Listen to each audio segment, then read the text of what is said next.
cerita tentang hubungan pejabat dan kiai.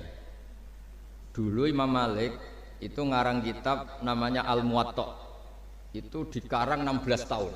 Jadi bisa dibayangkan, dikarang orang yang sangat alim, masih ngarangnya dalam waktu 12 tahun.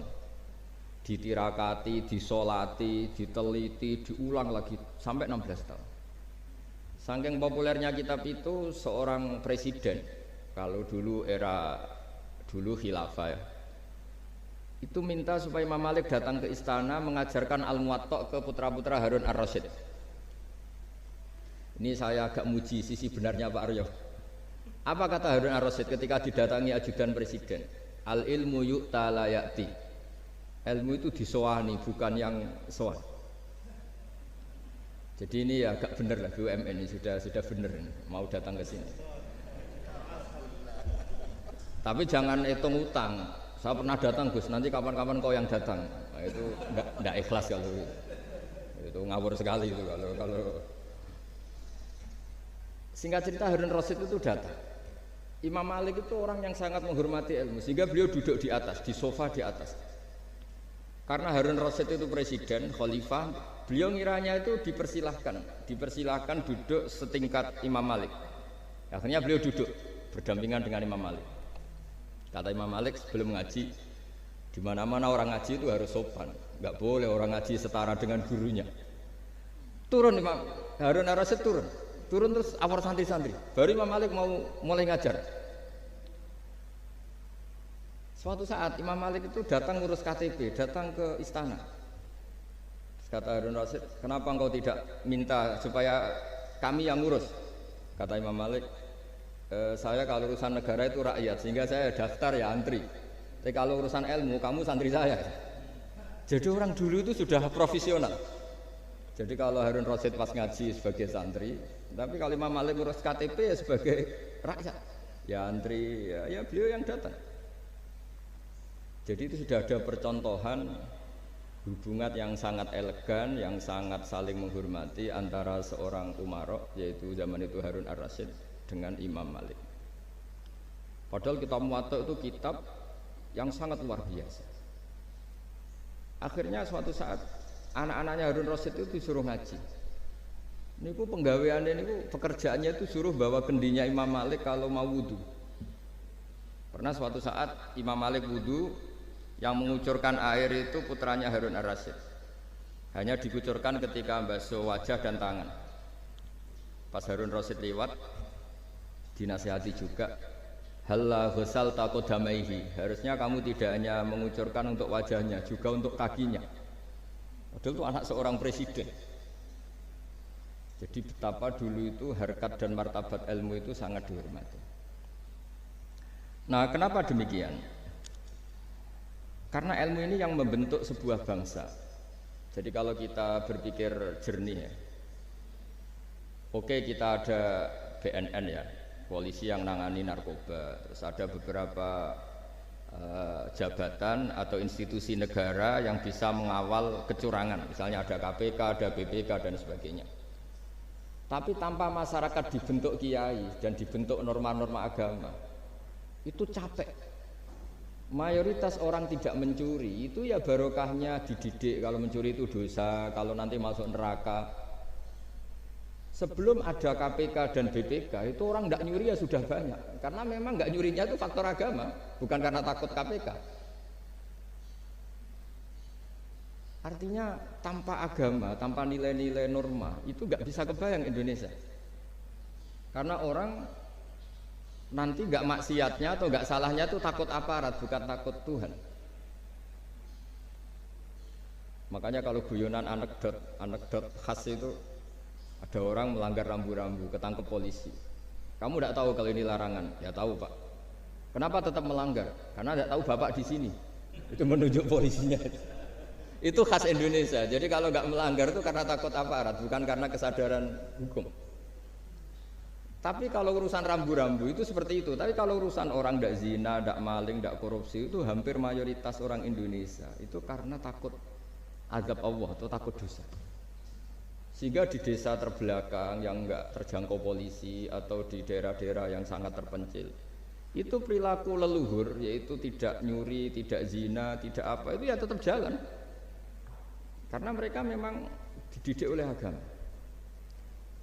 Sehingga keinginan kita terbesar adalah bahwa sesuai konsep Imam Ghazali, al ulama wal umara tau'amani. Jadi ada sinergi lah antara ulama dan umara. Dulu biasa raja-raja itu ngaji sama ulama. Tapi ulama juga biasa antri di kerajaan untuk ngurus administrasi negara. Jadi beliau-beliau ya bisa sebagai rakyat, tapi juga sekaligus sebagai guru. Karena beliau-beliau ini orang-orang yang bisa menanggalkan egonya. Lalu kenapa kerajaan dulu itu begitu kuat? Ada contoh paling populer dalam mengelola negara, yaitu Umar bin Khattab. Itu Sayyidina Umar bin Khattab. Itu bajunya, jubahnya itu ada 12 jahitan, saking jeleknya. Jadi saking jeleknya itu 12 jahitan. Ada pernah seorang kiai yang cerita, ketika Baitul Maqdis itu ditaklukkan oleh pasukan Umar, itu beliau harus naik unta dari Madinah sampai Yerusalem. Karena kerajaan yang ditaklukkan itu membayangkan Umar itu seorang presiden, seorang khalifah, pasti wah. Itu ternyata pas sampai gerbang Yerusalem itu Umar itu yang nuntun unta. Karena ketika unta itu hanya satu, sama pengawalnya bilang, saya mau naik unta asal gantian. Ya 2 kilo Umar naik, 2 kilo ajudannya yang naik sampai. Lah pas mau pintu gerbang itu pas giliran Umar yang nuntun. Kata ajudannya, kali ini jenengan yang naik saja. Enggak, saya enggak mau bohong. Jadi yang disambut ya ajudannya. Karena ajudannya pakaiannya lebih bagus dan Umar pakai tadi jubah yang berjahit 12. Jadi betapa orang-orang dulu itu ketika jabat itu malah tasawuf. Karena itu tadi dipandu oleh agama. Setelah itu ada beberapa sahabat yang usul, ada pesta gitu karena ini hari kemenangan. Kata Sayyidina Umar, Inna Allaha ta'ala ayyara qauman faqala adhabtum thayyibatikum fi hayatikumud dunya wastamta'tum biha. Di antara kritik Allah kepada orang-orang yang enggak benar adalah jatah kenikmatan kamu sudah kamu habiskan di dunia, maka di akhirat sudah tidak ada jatah. Maka kata Umar, astabqi thayyibati, jatah-jatah kenikmatan saya biarkan utuh, maka tidak saya nikmati sekarang. Nah makanya ini saya sekaligus minta sama BUMN, pokoknya nggak usah ngundang saya ribet. Selain ribet ya soalnya ngaji saja. Saya ini jadi kiai itu ya bingung. Ya sering dihormati orang, dicucuk, kadang disangoni. Kalau kadang ya mikir, nak jatah kuntek terus piye. Makanya saya tuh ya sering ngebis, ya biasa saja hidup saya. Karena saya tidak ingin jatah saya ini habis. Tapi kadang-kadang orang itu ingin berlebihan menghormati kiai. Saya berkali-kali bilang, ketika ada orang menghormati saya itu yang repot saya. Yang menghormati benar karena menghormati kiai, tapi kiainya yang masalah kan. Kalau tidak bisa ngelola hatinya jadi tamak, jadi ribet. Makanya ini kan ya sudah saya tetap sebagai kiai ngajarkan ikhlas. Makanya guyonan di kitab-kitab dulu, kalau ada orang cantik sowan kiai itu kata kiainya, saya yang bingung. Kamu melihat saya ibadah, saya melihat kamu masalah. jadi tapi kalau kiainya agak soleh ya enak, sama-sama seneng kan. Masalahnya kita ini soleh, paling enggak berusaha soleh. Ya jadi kalau Pak Aryo sowan sini itu dia benar, sudah sopan lah sama kiai, beliau pejabat sopan. Saya yang masalah kan. Misalnya saya ke Jakarta terus ingat Pak Aryo ingin difasilitasi, saya kan jadi repot. Makanya kemungkinannya kecil, kalau saya ke Jakarta tak hubungin itu kecil dan tidak perlu tersinggung. Saya selama ini ya sering ke Jakarta ya biasa. Saya hampir per 3 bulan atau 4 bulan datang ke pondoknya Pak Kures. Ya jarang hubungi pejabat. Ya sudah kalau mau ngaji aja. Nah, kenapa saya menekankan ikhlas? Karena ini kan acara khataman. Di antara pokok dari ajaran Quran adalah wa ma umiru illa liya'budullaha mukhlishina lahuddin. Jadi kalau sudah berani beragama ya kita harus ikhlas. Dan saya berkali-kali bilang, ikhlas itu mudah. Harus dilatih. Saya berkali-kali memberi analogi itu gampang sekali. Lama sekali kita bilang kalau yang putih itu putih. Lama sekali kita bilang yang hitam itu hitam. Itu tidak ada yang gaji. Kenapa kita mengatakan tembok ini putih? Karena memang putih. Kenapa orang mengatakan peci itu hitam? Ya karena memang hitam. Itu tidak ada yang gaji dan semuanya ngomong seperti itu. Tapi pas Anda ngomong Allah itu Tuhan, minta masuk surga. Pas hubungan dengan Tuhan itu selalu tidak ikhlas. Padahal kita biasa ngomong hakikat ini ikhlas. Kita ngomong tembok ini putih ikhlas, ngomong peci hitam itu ikhlas. Pas ngomong kalau Allah itu Tuhan minta surga. Padahal bedanya apa? Hanya sama-sama ngomong mengatakan sesuatu yang nyata. Sehingga saya berkali-kali bilang dan ini akan saya kampanyakan sampai saya mati. Di antara gejolokan Allah sama orang soleh. Jadi orang soleh itu nanti juga digojlok sama Allah. Kenapa kamu nyembah saya? Karena saya ingin masuk surga ya Allah. Yang satu ditanya, kenapa kamu nyembah saya? Karena saya takut neraka ya Allah. Berarti kalau saya ada bikin surga, ada bikin neraka, kamu tidak nyembah saya. Ya udah gitu Gusti tempat nyembah jenengan. Tapi kadung keliwat alasannya itu.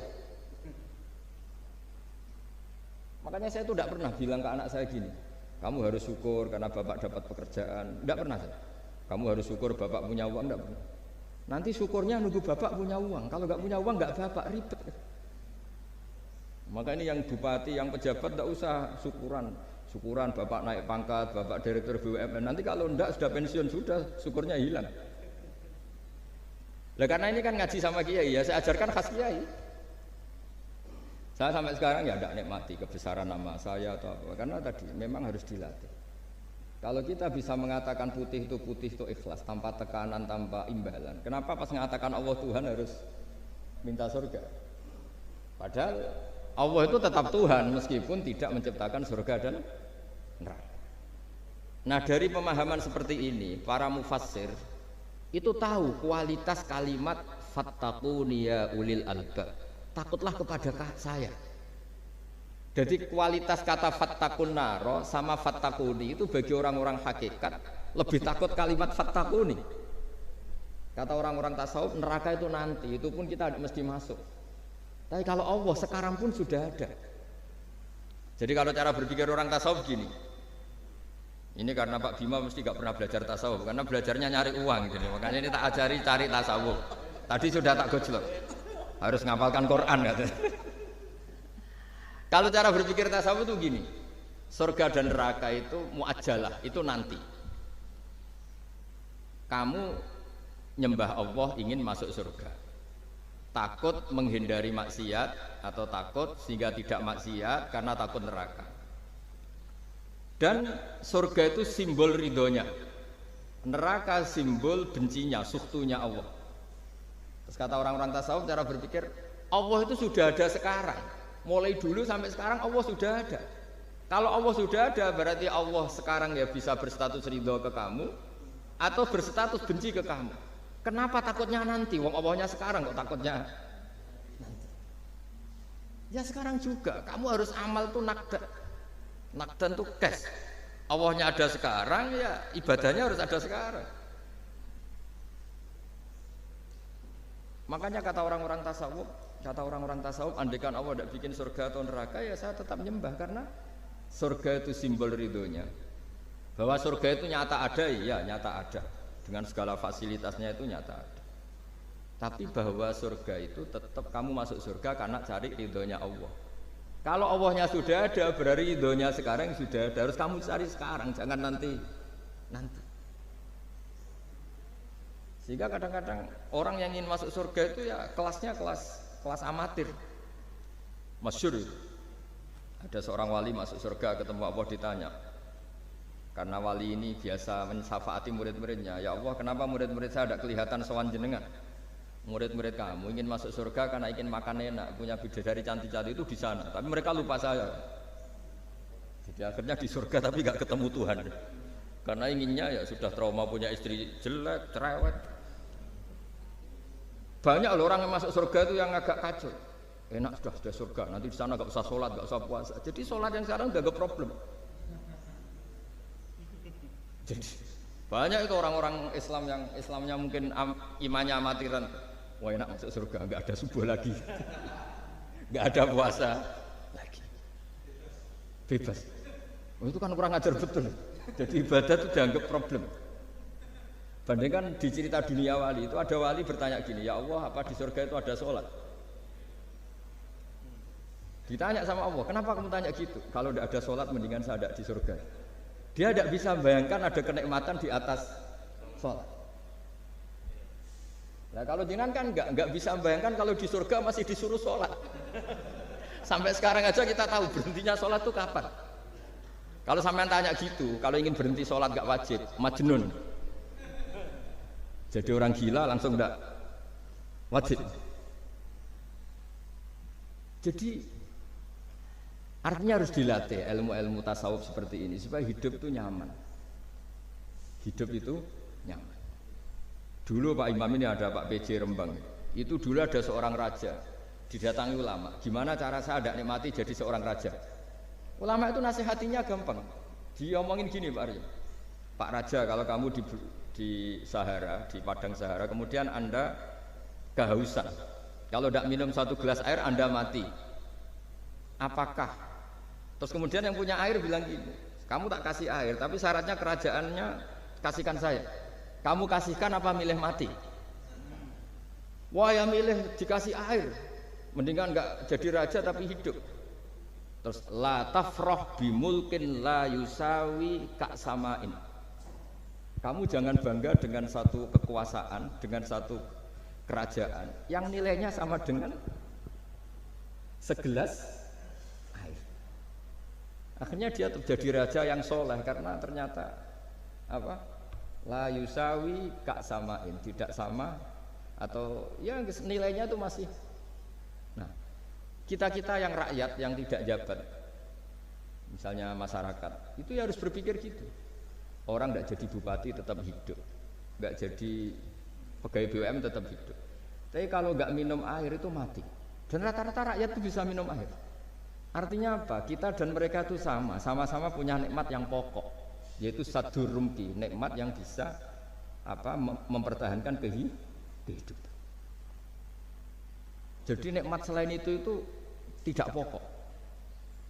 Sehingga orang itu bisa jadi wali. Jadi ini resep jadi wali. Jadi wali itu udah harus tirakat dalail terus gak pernah makan nasi itu enggak, itu keberatan.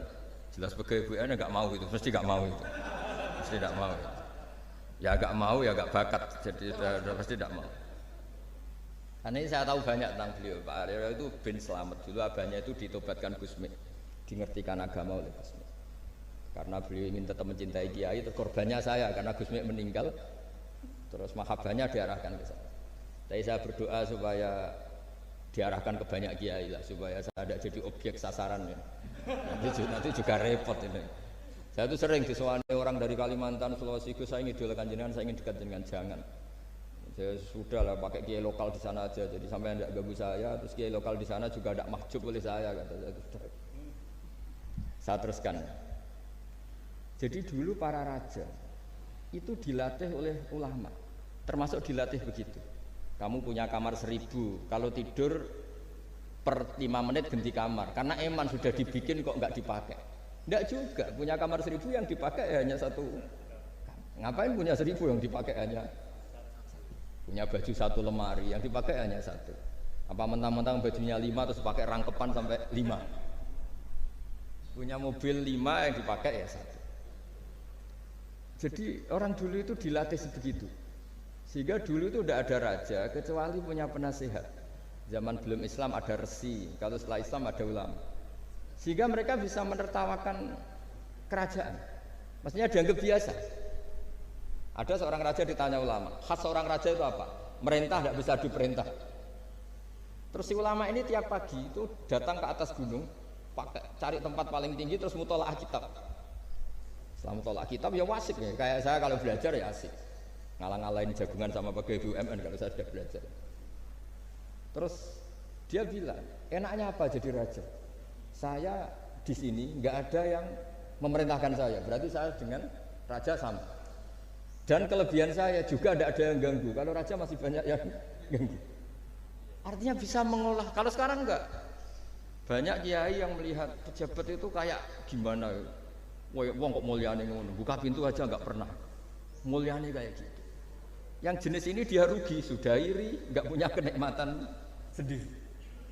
Ulama dulu itu bisa mengelola kenikmatannya sendiri dengan cara seperti itu. Makanya masyhur Sayyidina Ali itu kalau malam itu diantara sebab beliau tambah dekat sama Allah. Itu diantara wiridannya itu bukan kayak wiridan kita itu enggak. Wiridannya begini. Ya Allah, kafani izzan an takuna li rabban wa kafani fakhran an akuna laka abdan. Saya sebagai manusia ini sudah sempurna, punya Tuhan engkau. Tuhan yang maha dahsyat, maha top.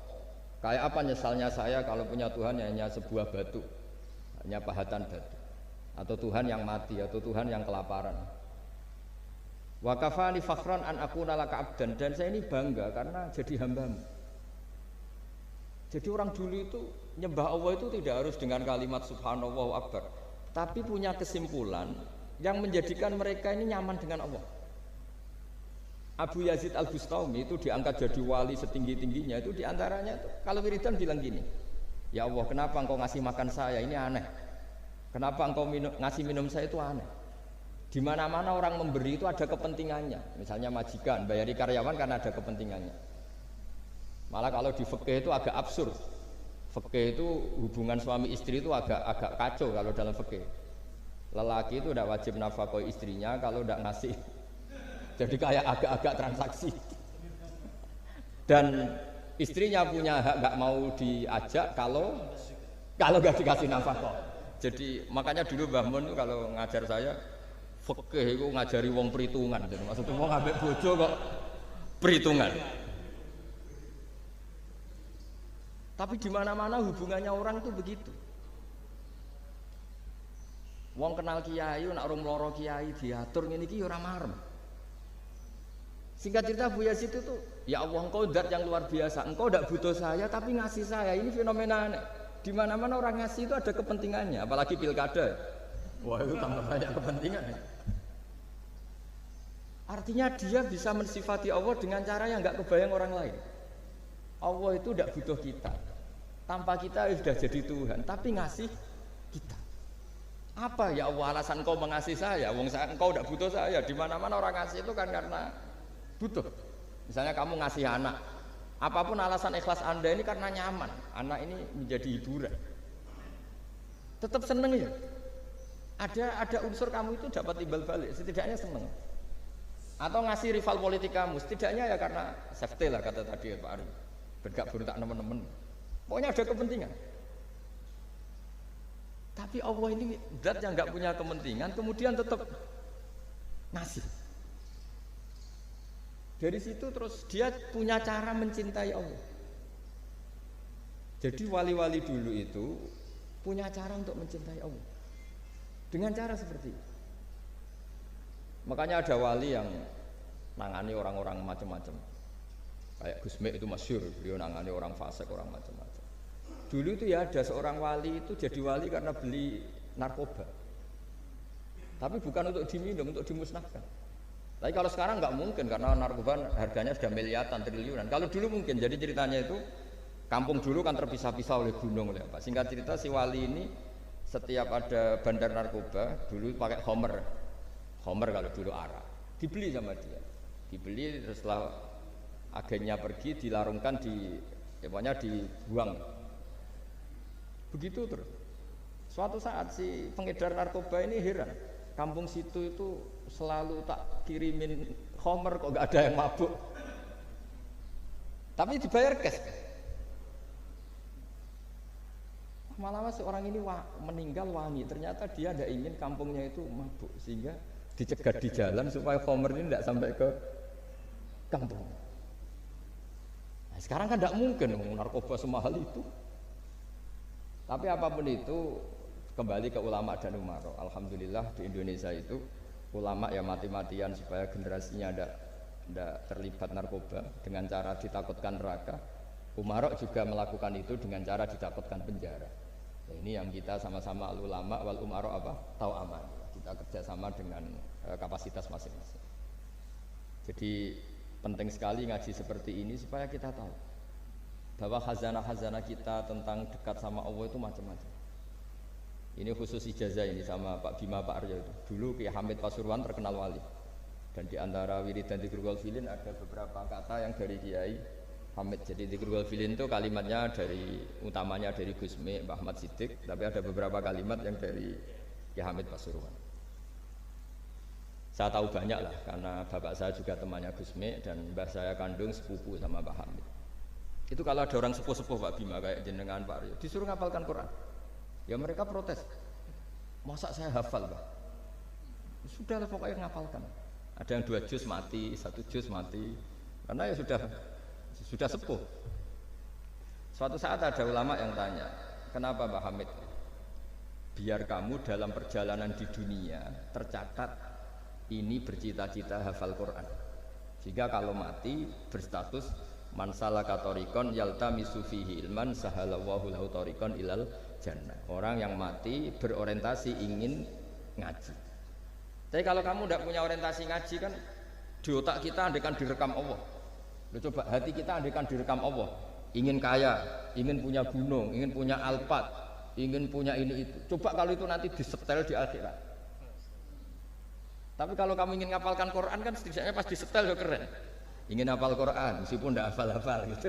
Ingin hafal itu, tapi meskipun nanti kalau malaikatnya drengki ditambahi meskipun. Tapi insya Allah malaikat tidak ada yang drengki.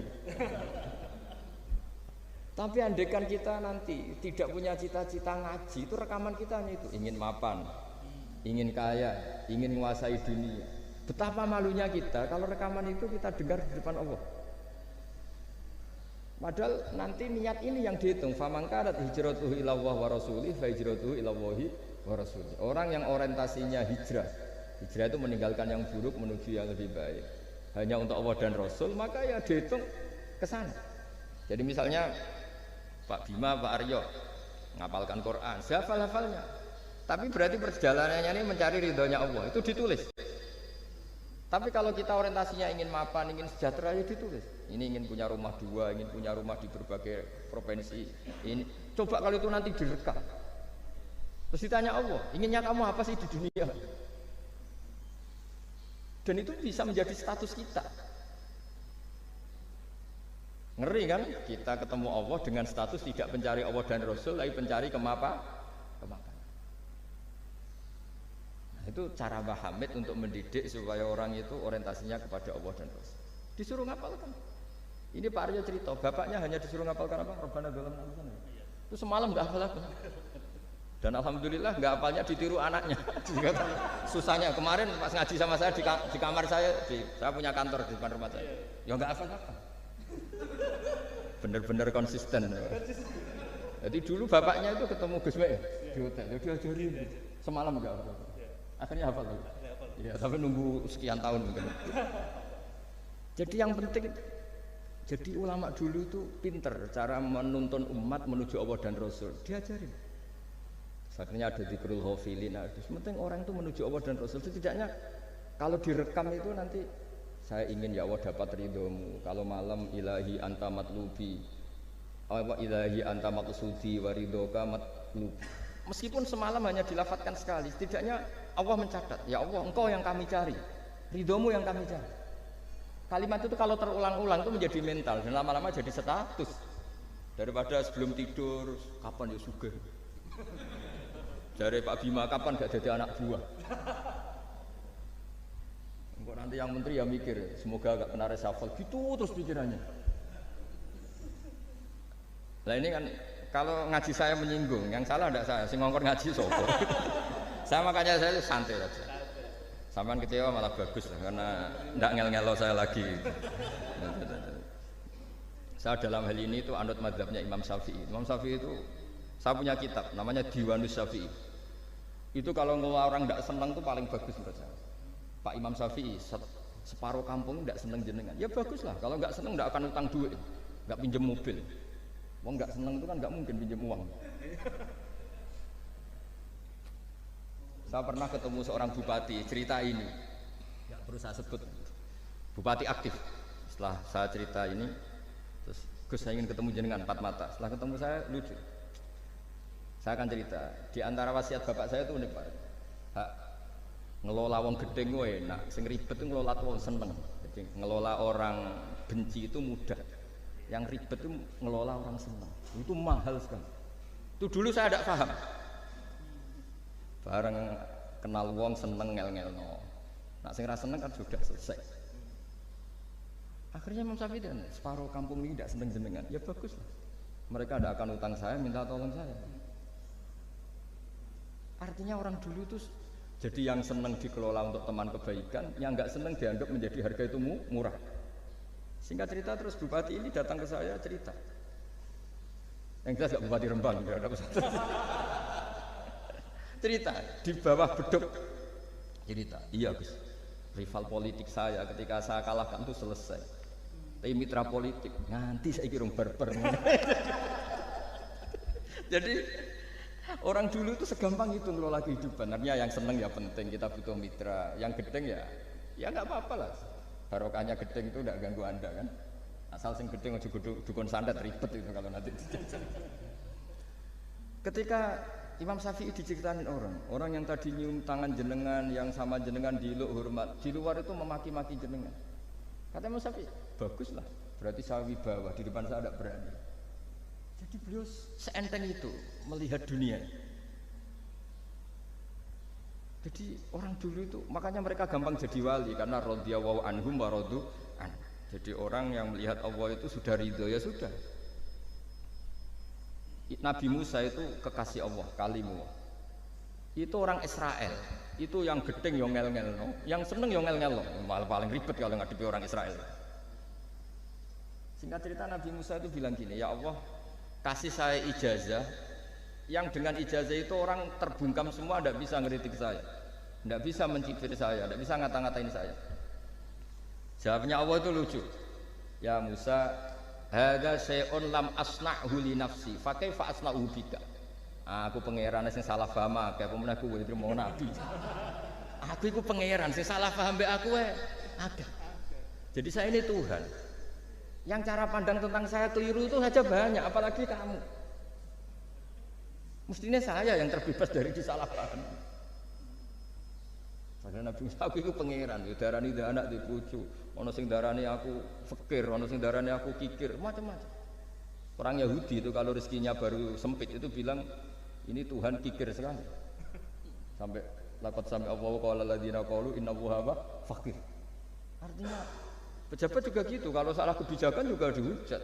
Ini tidak mensejahterakan rakyat. Itu kalau lapor Allah jawabannya gitu, kamu pejabat salah pahami ribet, saya Tuhan saja disalahpahami.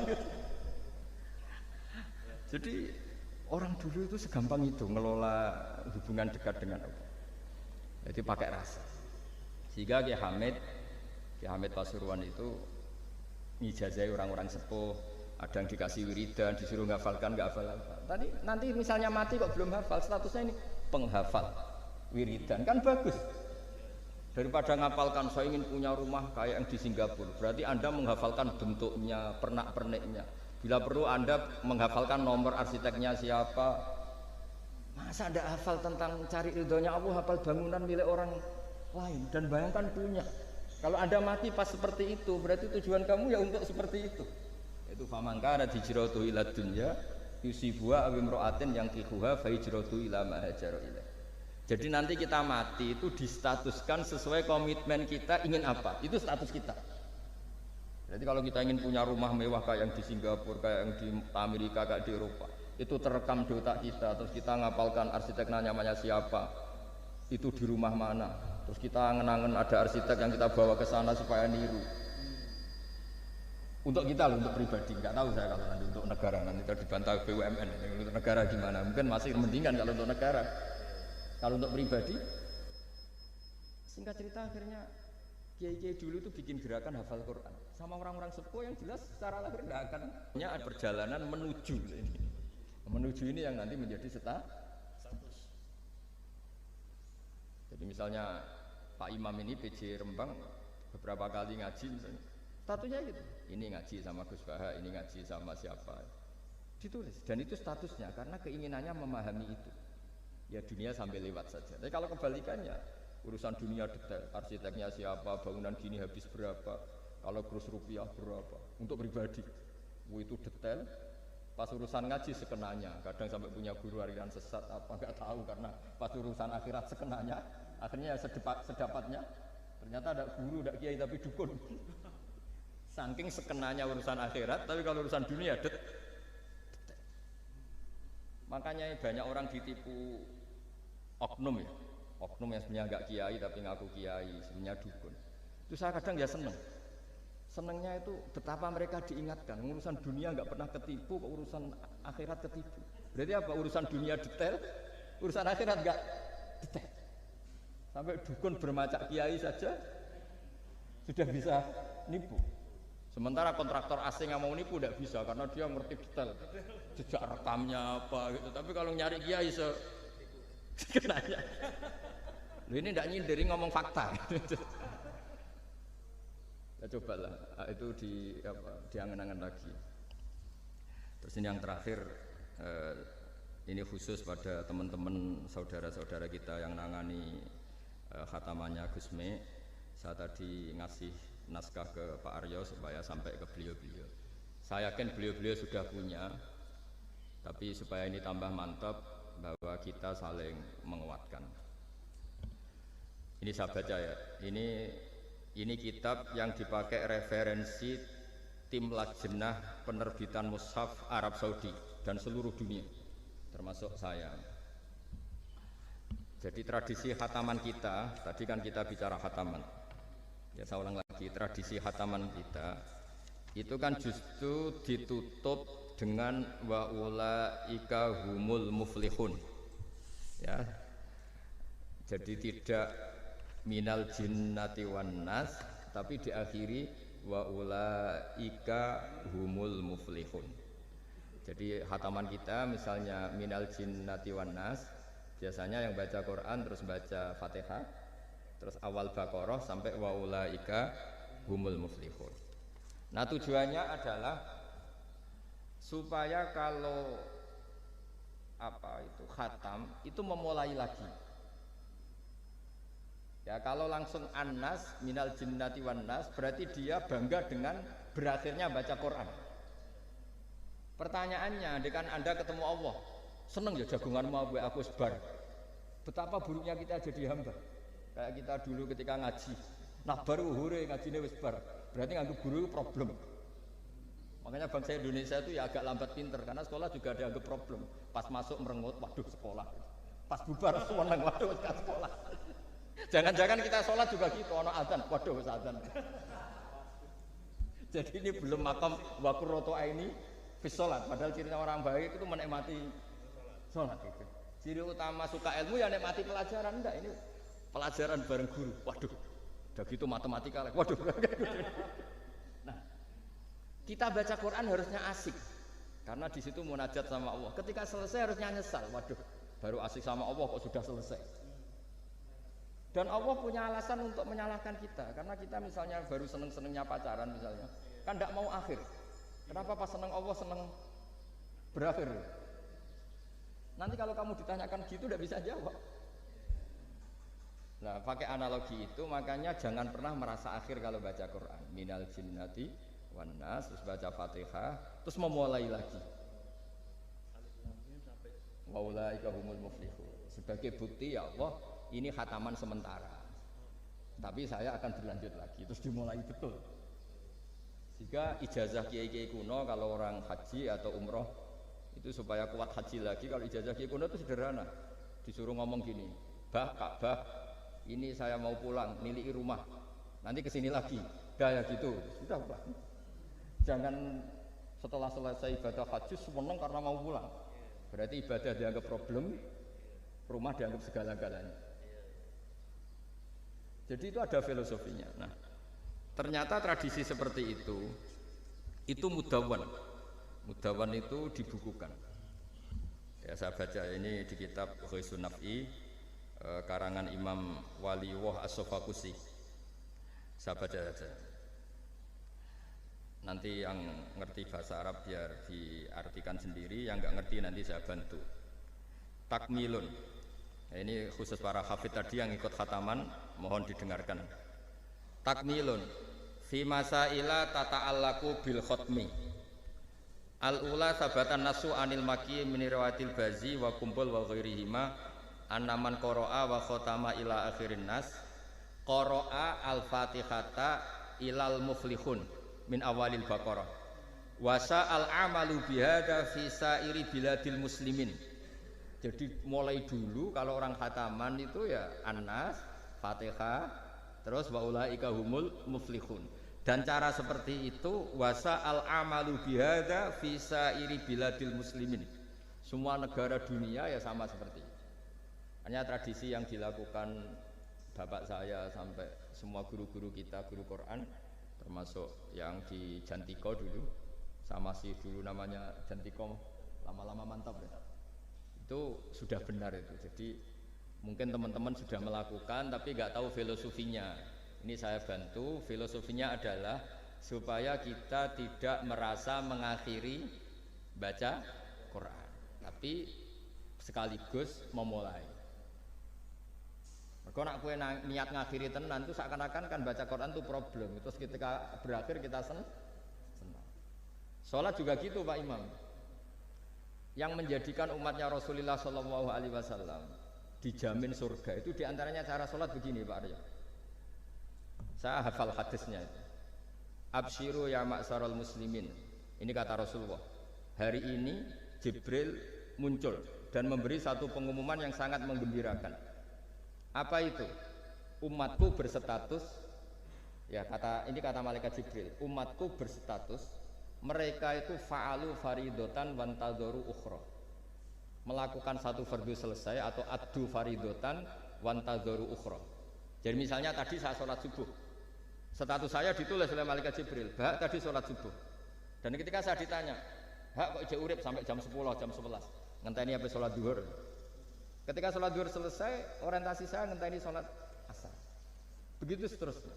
Sehingga statusnya umatnya Nabi adalah addu faridotan wantadoru ukhra. Komitmennya adalah melakukan satu fardu dan menunggu yang lain. Berarti kita dihimpit di dua kebaikan. Kebaikan sudah kita lakukan dan kebaikan yang lain kita cita.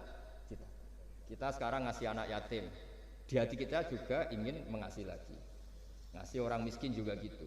Begitu juga kebaikan-kebaikan yang lain. Sehingga kita dihimpit di dua apa? Kebaikan. Kebaikan yang kita lakukan dan kebaikan yang kita angankan ya atau kita cita-cita. Ya sudah begitu. Sehingga dengan cara seperti itu orang Islam itu nyaman. Bayangkan kalau kita berstatus punya rumah lagi, ingin punya mobil lagi, berarti sih satu itu minat dunia wa ilat dunia, minat dunia ilat dunia. Itu kalau pas mati, pas khayalnya begitu. Allah posisinya di mana? Ya ini sudah siap ya, setor ya, kata mana? Siap. Siap Pak Bunga ya? Ya, siap. Sampai berapa juz rencananya? 30 ya. Sampai 30 juz apa juz 30? Juz 30 dulu. Jadi sampai segitunya guru-guru kita memandu, makanya terus dilatih dzikrul ghafilin, dilatih apa supaya kalau kita biasa pergi kembali misalnya, rombongan kembali, mungkin kita istighfar. Buat sekali-kali rombongan datangin khataman Quran, datangin acara-acara sehingga ada perbandingan. Nah, setidaknya saat kita salah itu tidak status, tapi zallah bawaan manusia. Tapi status kita adalah faman kana hijratuhu ila Allahi wa rasulih fa hijratuhu ila Allahi wa rasulih. Nah, kemudian kenapa itu menjadi perilaku masif di seluruh dunia? Kalau khataman justru ditutup oleh awal Baqarah. Kan agak aneh khataman kok ditutup dengan permukaan atau permulaan. Ya. Itu terus beliau ini di beberapa kitab diterangkan anna rajulan qala ya Rasulullah ayul a'mali afdal. Amal terbaik itu apa ya Rasulullah? Qal alaika bil halil murtahil. Terus wa ma halul murtahil? Qal sahibul qur'ani kullama khalla irtahala.